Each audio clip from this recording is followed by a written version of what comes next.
Bem-vindos à nossa aula. Hoje eu estou iniciando uma modalidade para um pouco diferente, né, para o aluno, porque justamente vocês me falam que estão sem livros e essa modalidade vai ajudar vocês a estudarem, acompanhar meu livro no momento que vocês quiserem. Porque eu vou colocar aqui o link, né, do YouTube. E aí você pode,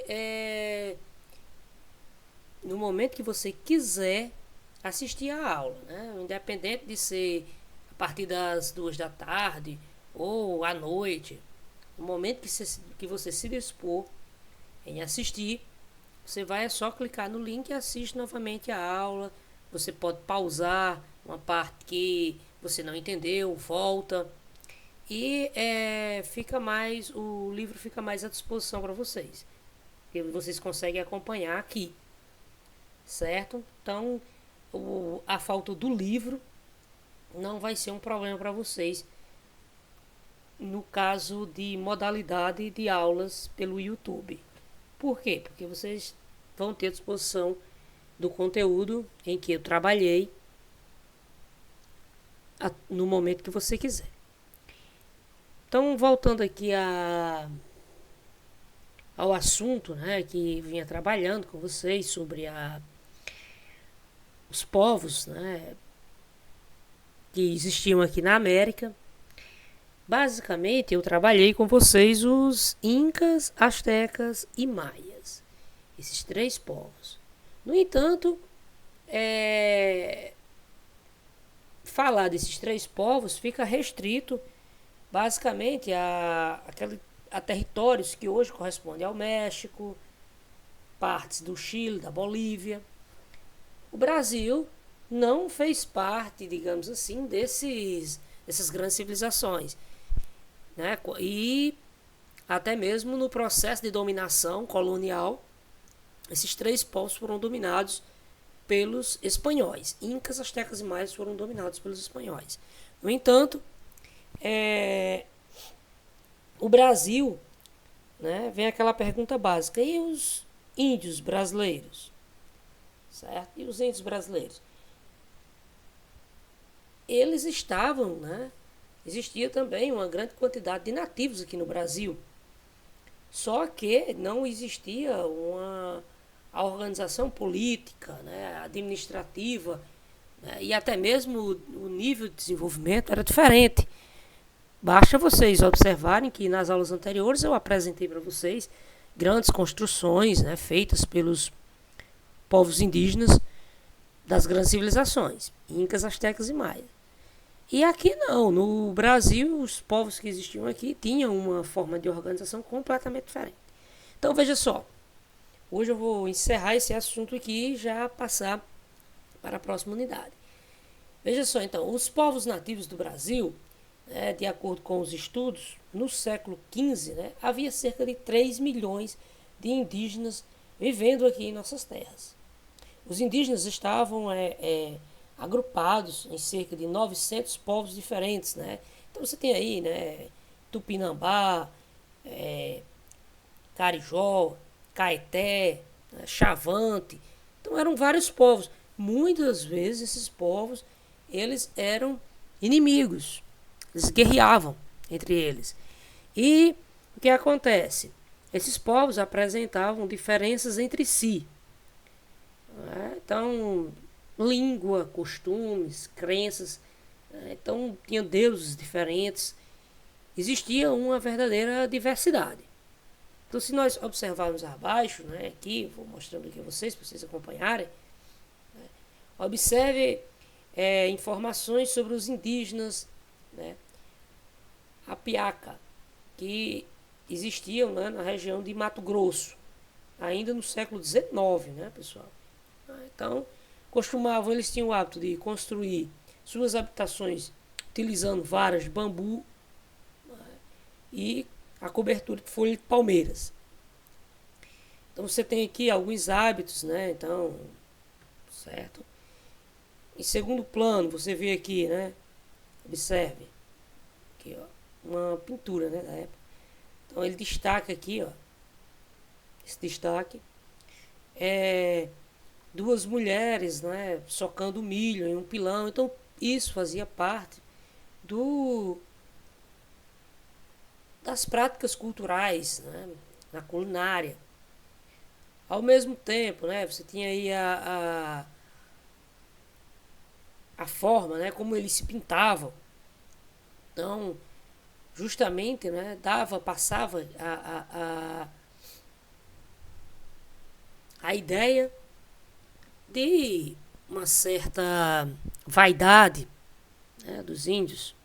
Então, só para vocês observarem, esse quadro, né, ele é do ano de 1828. Então, mostrando aí um pouco dos hábitos, né, desses povos. Então, eles não viviam de forma natural, né, não tinham, digamos assim, o medo ou vergonha de expor partes do seu corpo. Viviam de forma natural, certo? Então, eu vou avançar aqui. As formas de organização das aldeias. Além das diferenças nos costumes, né, na língua, nas pinturas, então havia também uma diferença na forma em que eles se organizavam quanto às suas moradias. Cada povo tinha uma maneira de organizar sua aldeia. Aqui você tem uma aldeia tupiniquim, é formada por cinco ou seis grandes casas. Então, cada casa aí, né, moravam cerca de 50 pessoas. Observem aí como, se existia uma prática como essa, então é de se entender, né, que existia uma coletividade. Né, existia uma coletividade. Então, isso, né, cada família tem seu próprio espaço, né, onde é reservado ali o local deles dormirem. Né? Mas mesmo assim, se vocês observarem, uma única casa tendo 50 pessoas, existe uma coletividade, né, na distribuição de alimentos. Né? Então isso é uma característica, porque a partir do momento em que predomina a individualidade, simplesmente as pessoas vão querer habitar casas de forma isolada. Né? Então, por quê? Digamos aí, você e sua esposa, nós temos, analisando no conceito de hoje, nós temos o hábito da individualidade. Né? Então, você e sua esposa quer sua própria casa, justamente para ter uma intimidade, uma convivência mais, como é que eu diria, mais íntima. E num ambiente como esse, não. Num ambiente em que tem 50 pessoas habitando no mesmo espaço, com certeza não. Observe aqui, os Yanomamis ainda eram maiores, né? Eles faziam casas bem maiores. Então era formado por uma única grande casa, a aldeia inteira era uma grande casa que abrigava todos os moradores. Dentro dela, cada família tem seu próprio espaço para cozinhar, dormir. Né? Essa casa, onde vivem cerca de 70 pessoas.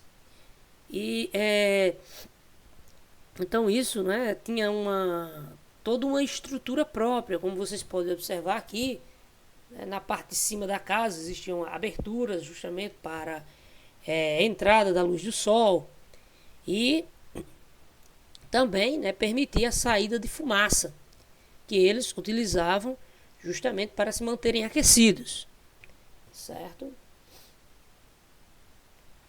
Já os chavantes, observem aqui, pessoal, estou apresentando para vocês apenas 3 povos, né, dos milhares que existiam no Brasil. E olha já a diferença, percebe-se já só na organização da tribo, certo? Então aqui a aldeia chavante, ela é formada por várias casas dispostas, né? Observe bem aqui, em formato de ferradura. Olha aqui, ó. Né? E Suas casas são feitas de madeira, de folhas de palmeira. Cada uma geralmente abriga 3 ou 4 famílias. Fica bem mais individualizada, né? Já existe aqui uma diminuição bem maior, né, dos membros no que diz respeito à organização do seu espaço íntimo, né? Então, o que acontece? Aqui, só para reforçar, o livro traz para nós o que estava acontecendo enquanto os povos indígenas do Brasil, eles realizavam sua forma de organização coletiva, né? O que estava acontecendo na Europa? Na Europa, né, estava acontecendo ali o fim do período da Idade Média e o início da Idade Moderna, marcado justamente por esse ano aqui, 1453. Ano, né, quando todo o território americano era habitado apenas por povos indígenas. Lá na Europa, os turcos conquistaram a cidade de Constantinopla, capital do Império Bizantino. Com isso, os turcos passaram a controlar o comércio do Mediterrâneo. Prestem bem atenção nisso, que isso vai ter consequências para nós aqui na América. Por quê? Quando os turcos eles conquistaram Constantinopla, eles passaram a controlar o Mediterrâneo e dificultaram o acesso dos europeus para chegar no Oriente, para chegar nas Índias, onde era comercializado produtos muito valorizados, como seda e especiarias. E aí, qual foi a saída encontrada pelos europeus? Já que o Império Bizantino, os turcos, né? Turcos, pessoal, tinham uma formação cultural completamente diferente dos europeus e existia uma rivalidade religiosa, né? Enquanto os turcos, eles têm uma formação religiosa muçulmana, né? A religião dele é o Islã e a cultura muçulmana. Os europeus tinham sua fé, né, no cristianismo. Então, isso já despertava uma certa rivalidade.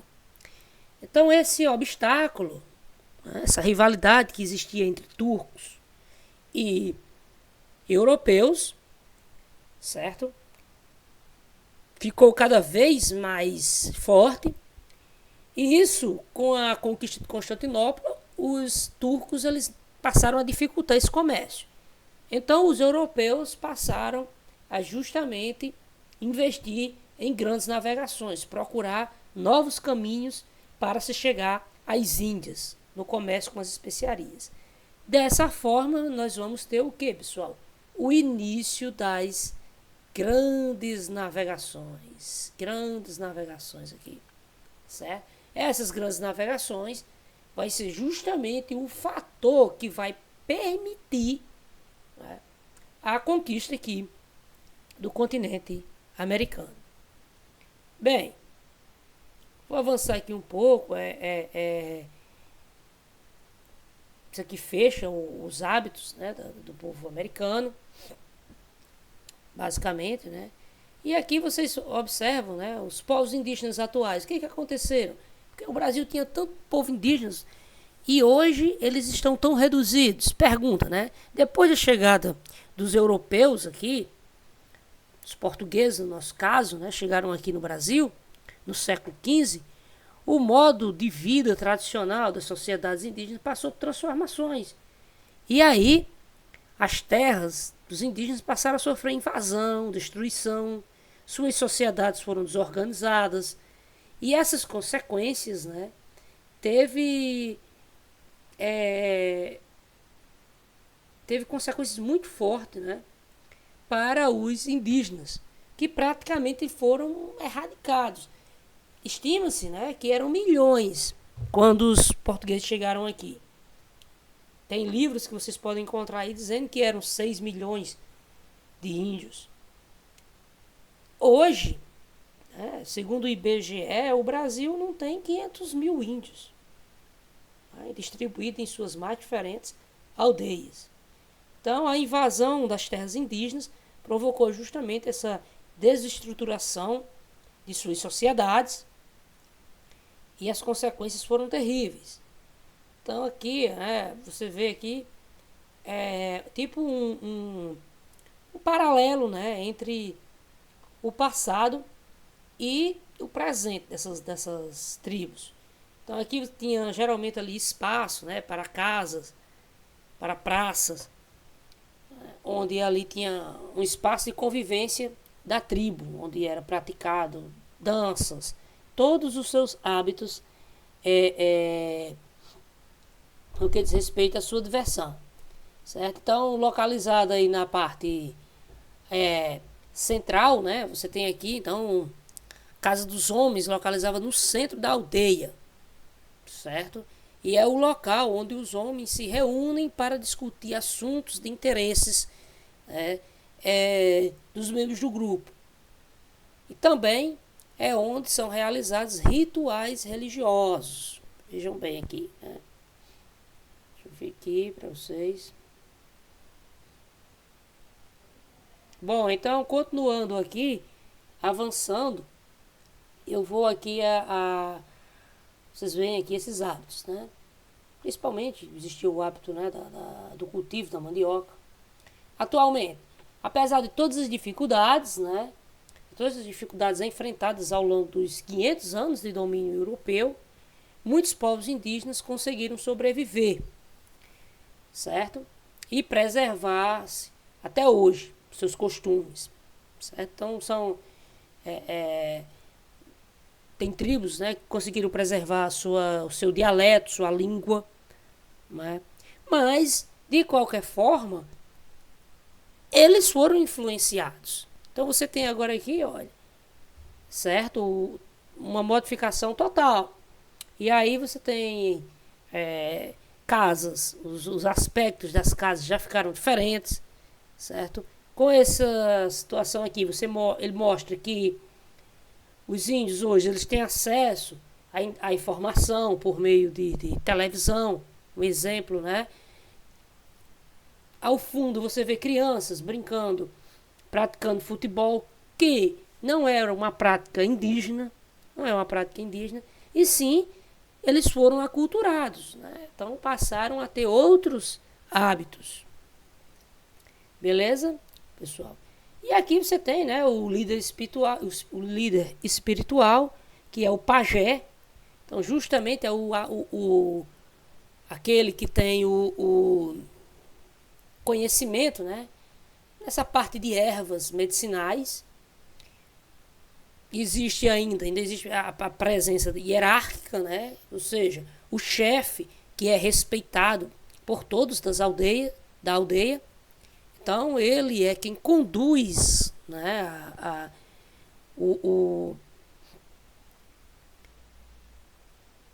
a organização da tribo, né? No entanto, ele tem também a responsabilidade de não poder ser autoritário, né? Porque isso pode também gerar uma revolta e se o chefe ele se comportar de forma autoritária, ele é expulso, certo? Então é só aqui alguns aspectos que nós observamos.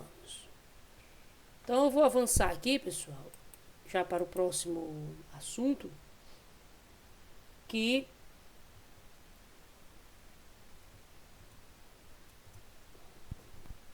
é justamente na página aqui 47, as tribos da África, certo? As tribos da África.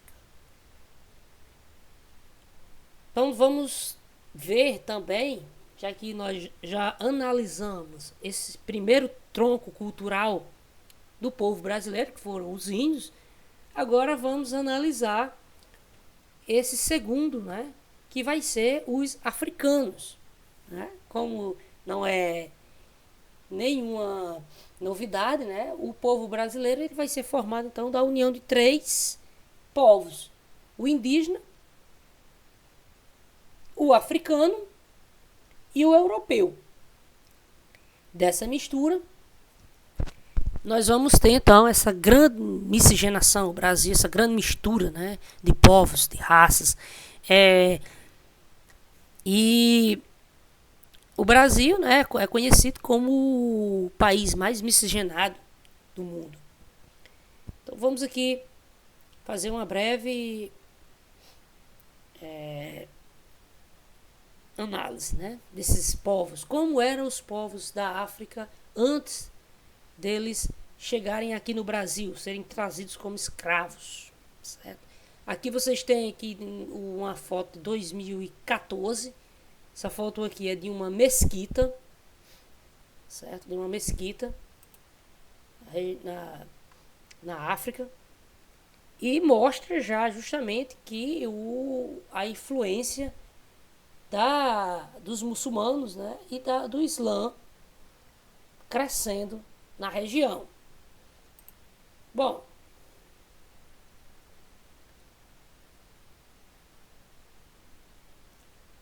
antes da chegada dos europeus na África, vários povos desse continente estavam organizados em diferentes sociedades. Essas sociedades elas eram mais complexas, né? Pequenos reinos, pequenos reinos formados por pequenos reinos e até grandes impérios. Então, ou seja, quando se fala em grandes impérios, eu estou me referindo aqui que já existia também povos africanos dominando outras tribos, certo? Inclusive escravizando. Como você vê aqui, né?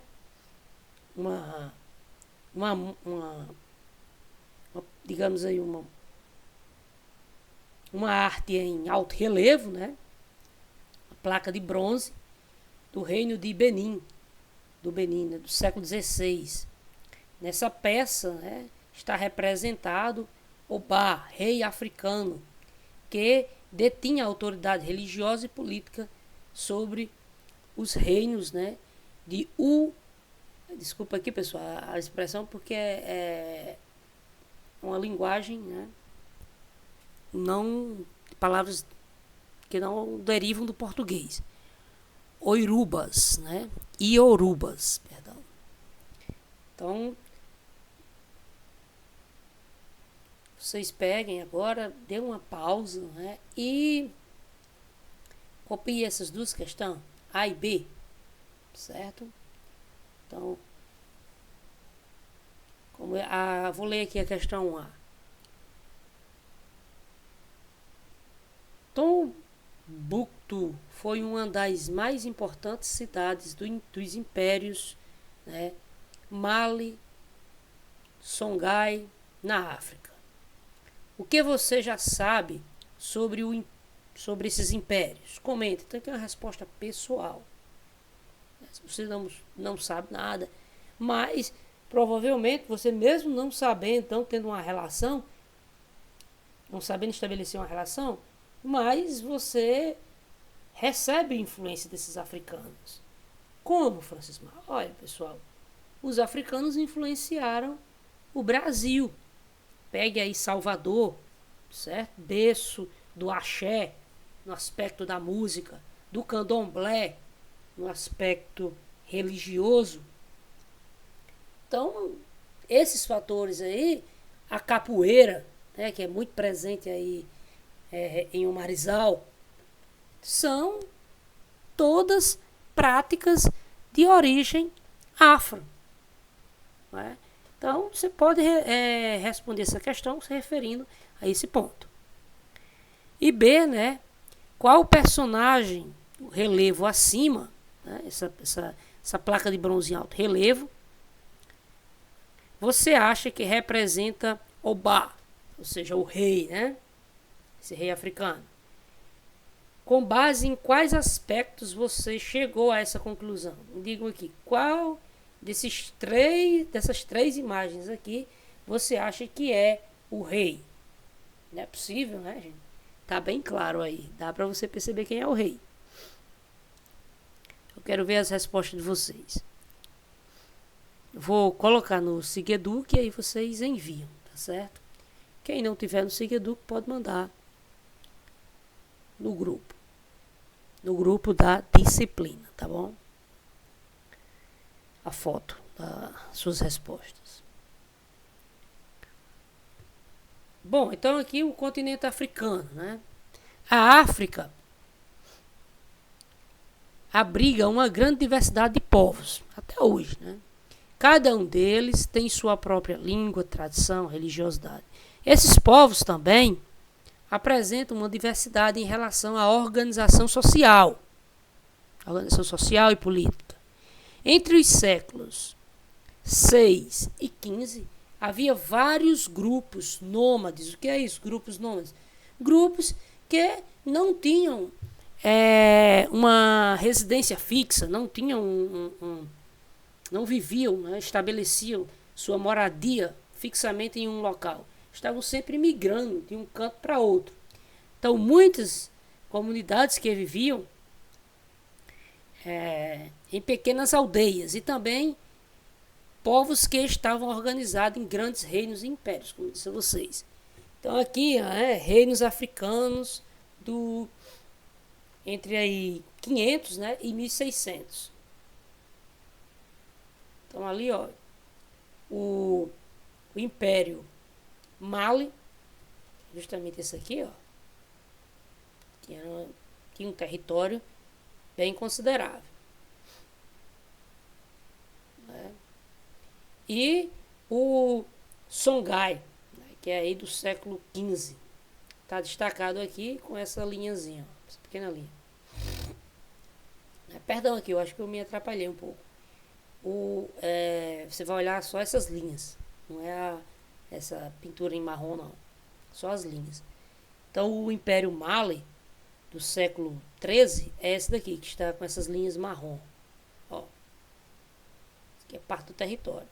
Já no século XV, né, o Songhai justamente é outro império que vai se desenvolver e dominar aqui nesse território. Observe que eles estão ocupando praticamente o mesmo espaço. Significa dizer que aconteceu provavelmente enfrentamentos, né, dele. Então,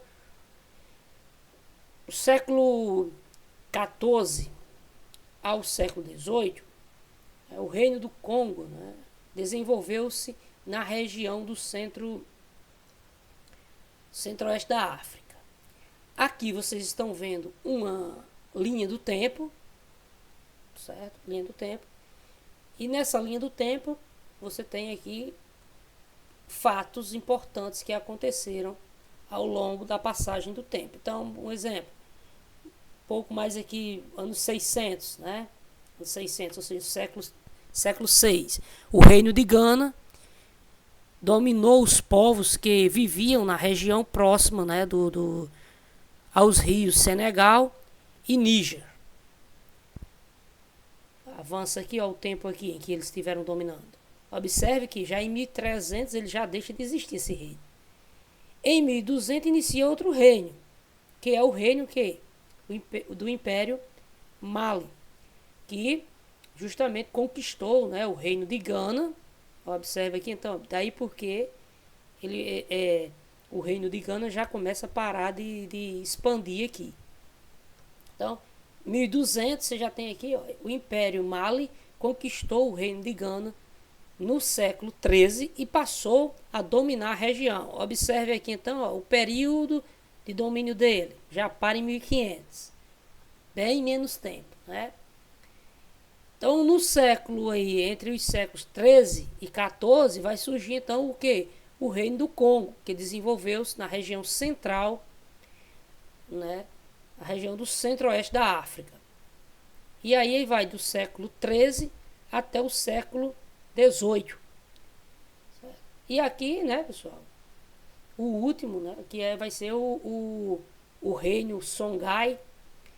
Então, eles conquistaram o Império Mali, já conquistaram esse império aqui, anterior, e formaram, então, o seu império na região. Aqui é só uma amostra, né, da organização desses povos e como eles foram formando impérios. Quando o império entrava em decadência, surgia outro que ia dominando o anterior. Muito parecido com a nossa história, né? Muito parecido com a nossa história. Então eu vou avançar aqui, certo? Que para a página 49. E aí o que acontece? As rotas transsaarianas. que é isso? Então, justamente rotas de comerciantes, né, de povos que vivem no deserto e praticam também o comércio. Então, geralmente, quando passa para nós a ideia de deserto, passa apenas aquela ideia, né, de como se praticamente nem existisse pessoas, né, que vivem no deserto. Mas isso é errado. Existe sim grupos, né, que vivem nos desertos. Agora, eles não têm residência fixa, eles são nômades. Ficam migrando de uma região para outra. Então, o comércio foi uma importante atividade econômica para vários povos africanos. A grande dimensão territorial e as condições climáticas severas do Saara, né, não impediram a circulação de pessoas e o estabelecimento de algumas moradias. Então, aqui o Saara, ele é um ambiente muito difícil de viver. Então, você tem aqui durante o dia temperaturas escaldantes, né, muito quente. Se nós que somos do Nordeste já achamos a nossa temperatura quente, né, que no máximo chega a 35 graus, nossa temperatura já nós estamos reclamando, né? Imagine lá para os saarianos, né, que o povo do Saara, que tem uma temperatura aí superior a 40 graus.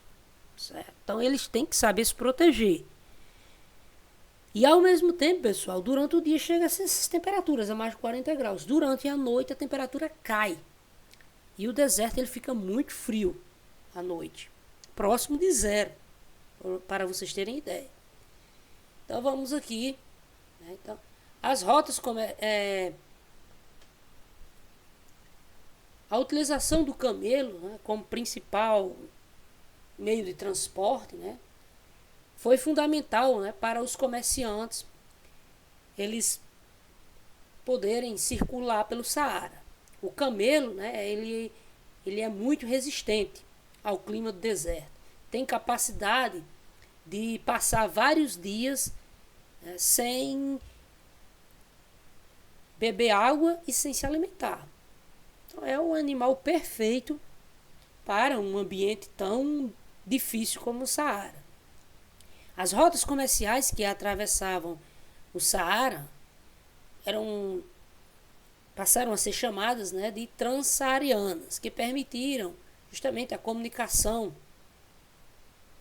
e a troca de mercadorias entre habitantes da África Mediterrânea, né, que é aquela ali mais ao norte, e os povos do deserto, que eram grupos que viviam em regiões, né, de savanas, muito parecidas esse clima, né, com o clima aqui no Brasil, principalmente da região centro-oeste.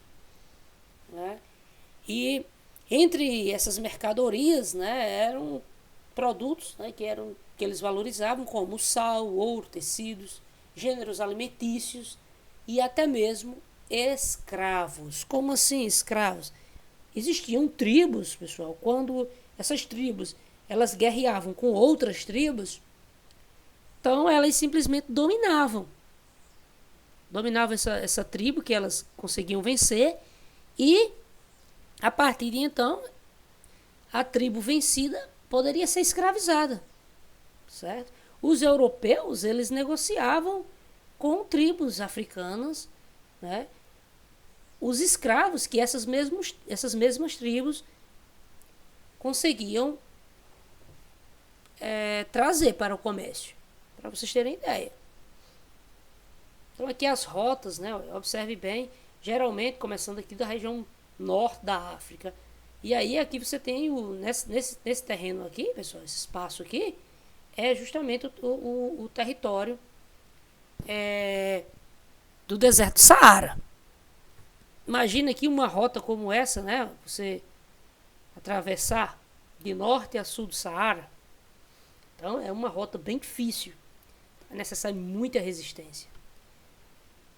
Então eu quero também que vocês façam as duas questões da página 49.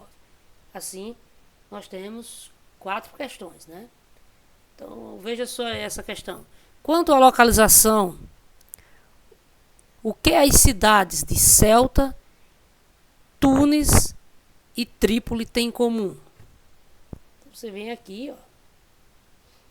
Ceuta, deixa eu destacar aqui para você, tá até aqui em branco. Tunis e Trípoli.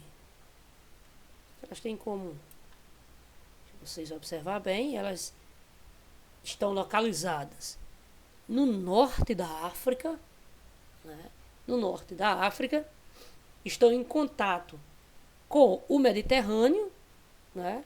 Que é o que, pessoal? Muito próximo da Europa. Então, essas rotas aqui permitiam que essas cidades fossem importantes entrepostos comerciais, levando e trazendo produtos da Europa, né, para outras regiões, como aqui do sul da África. Aqui, ó, essas cidades aqui, como vocês podem ver. Bem, com base em sua resposta, né, na questão anterior, qual a importância estratégica das cidades citadas? Essas 3 cidades aqui que eu destaquei para vocês. Ceuta,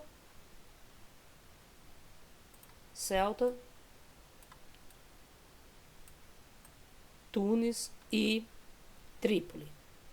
Existe uma importância estratégica para elas? Claro que existe, né? Então, elas vão se tornar pontos, né, em que os europeus vão estabelecer rotas, né, trazendo sempre seus produtos e buscando o comércio com o povo africano. Essas três cidades aí, elas vão ser importantíssimas. Inclusive Ceuta, né? Ceuta, ela foi conquistada pelos portugueses. Inclusive essas cidades aí passaram a ser objeto de disputa pelos povos europeus que queriam dominar elas para explorar o seu comércio, certo? Então, vocês deem uma pausa no vídeo, né? Copiem a questão e respondam. Aqui então é a nossa 4ª questão do dia, né? E aí, pessoal, aqui eu vou fazer uma breve exposição, né, da cultura, da religião que está sendo dominante na África, que é o islamismo. Então, originalmente eles são da Arábia, né, da região da Arábia. Então, o islamismo, ou o Islã, é uma religião monoteísta que teve sua origem na Península Arábica. Essa religião é baseada nos ensinamentos do profeta Maomé e seus seguidores são conhecidos, né, como muçulmanos. No século XII, os povos árabes se unificaram, né, conhecido ali, chamado até o califado, né, chamado esses reinos. Se unificaram sobre a fé islâmica, dando início à expansão de seus territórios. Então é isso aqui no século XII. Lembra-se que eu falei para vocês no início da aula, lá da conquista de Constantinopla? Quem foi que conquistou Constantinopla em 1453? Os turcos.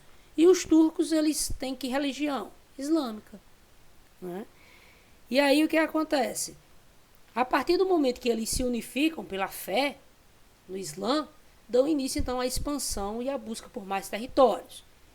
E a busca por esses territórios, né, vão passar necessariamente pelo norte da África, Península Ibérica. Justamente os árabes vão conquistar esses territórios. Então a fundação, como foi essa religião, né? Então Maomé foi o fundador do islamismo. Ele nasceu em Meca em 570. Quando era criança ficou órfão e foi viver com seu avô no deserto, onde conviveu com os beduínos. Quem eram os beduínos? Beduínos, pessoal, eram caravanas, aqueles comerciantes que eu apresentei para vocês, que fazem comércio no deserto. Então ele teve contato com esses beduínos, ainda jovem, e começou a se dedicar ao comércio. Maomé, ele era um comerciante. poucos anos depois, já tinha suas próprias caravanas. Então, ele conseguiu enriquecer. Aos 25 anos, ele casa, né, casou-se com uma viúva, uma rica viúva chamada Khadija. E passou a administrar os negócios de sua esposa. Em suas viagens, manteve o contato e a comunicação com povos judeus e cristãos. Qual é a característica dos povos judeus e cristãos, pessoal? Eles são o quê? Monoteístas, ou seja, só acreditam em um Deus. E aí Maomé teve esse contato, né? E foi fortemente influenciado pelo monoteísmo. Devo destacar que os povos árabes, nesse período, eles eram politeístas, tinham vários deuses.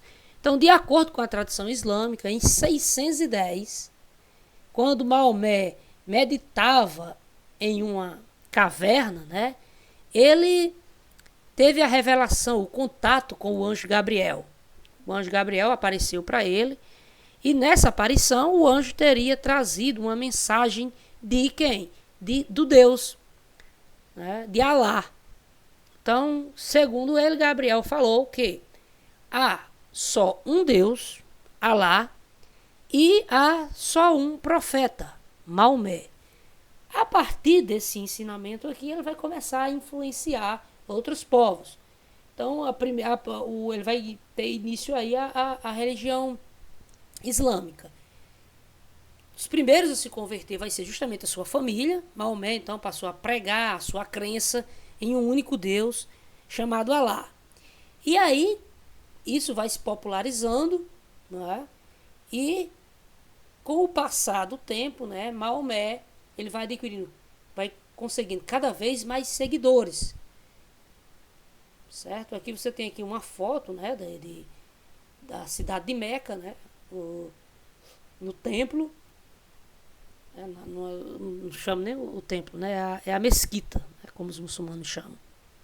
E atualmente, né, os muçulmanos, certo, eles fazem essa peregrinação religiosa para Meca. Cerca de 2 milhões de muçulmanos visitam Meca todo ano. É uma das cidades mais visitadas no mundo. Então, pessoal, vocês façam as 4 questões que eu pedi para vocês. Vocês voltam o vídeo, vê lá, né, copiam e respondem, tá bom? E enviam pelo Sigeduc. Então, essa modalidade aqui eu acho melhor, porque vocês podem rever trechos da aula que você não entendeu, e ao mesmo tempo vocês ficam vendo o livro o tempo todo. Não é como no Google Meet, que é ao vivo. Ou se você passar desse momento, você não consegue voltar mais, né? Então, obrigado pela atenção. Até a próxima aula.